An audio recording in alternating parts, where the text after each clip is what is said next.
Thank you, Mr. Chair. So this is the House Rules Manual, and at the start of Congress, the House approves the House rules. Every Republican member on this committee voted yes to it. On page 640, Rule 11, Clause 4B, it states that this committee, quote, may not be used for any partisan political campaign purpose, end quote. This hearing is in violation of the House rules that we all voted on, including the chair, including all the Republicans on the other side of the aisle. And all we've done in this hearing and over these hearings over this entire year is promote the Trump campaign.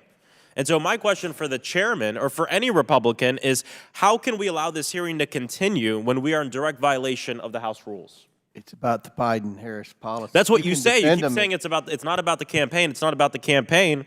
But Ms. Gunasekaran, during her brief, in their opening, said, quote, we are less than 2 months away from the election. Democrats are working overtime to rewrite the truth of the Biden-Harris admin. One of my colleagues put up a report card to make the point that Vice President Harris should not be elected.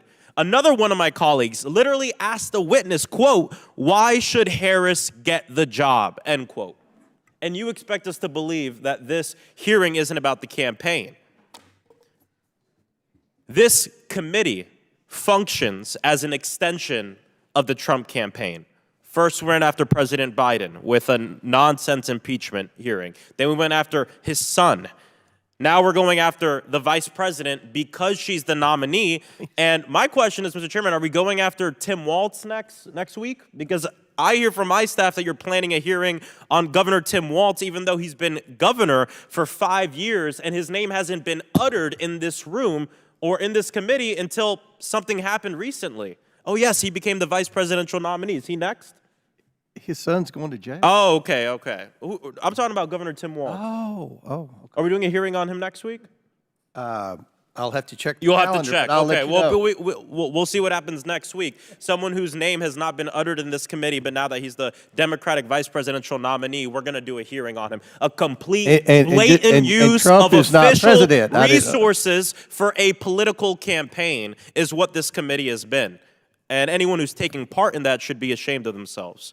Ms. Perryman, we worked together in 2023 when I hosted an ad hoc hearing to spotlight different issues in the state of Florida. Mr. Chair, I ask unanimous consent to enter into the record the ad hoc hearing memo and testimony.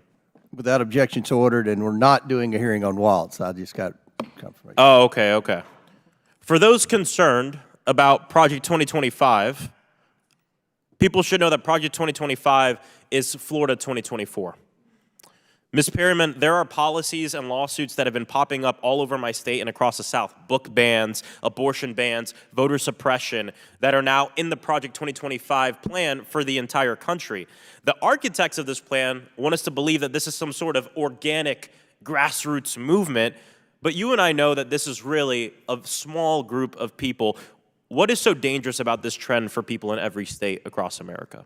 Well, Project 2025 would take away rights of the American people and beneficial programs that we have come to rely on in communities across the country.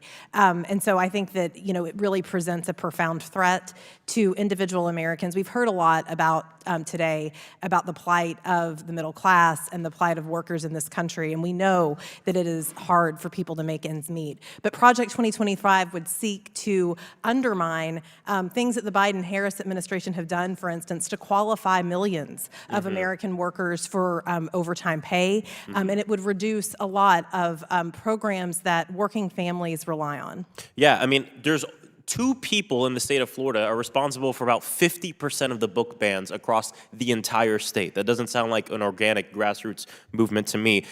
Ms. Perryman, of the policies these extremists are testing in Florida, which ones do you see these same groups laying the groundwork for at the national level, and how are they doing this? Well, certainly attacks on the freedom to read, attacks on public education, attacks on just very basic ideas and history we see in Florida.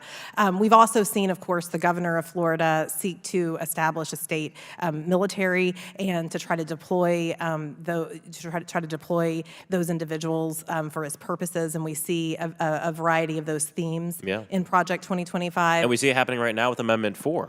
Absolutely. I don't have much time left, but I just want to say Trump is trying to make it out like he doesn't know anything about Project 2025, but I do not buy it for 1 second. Not when this committee that functions as an arm of the Trump campaign invites Project 2025 authors to be their credible witnesses to attack the Biden-Harris administration. I yield back. Chair recognizes Mr. Fallon for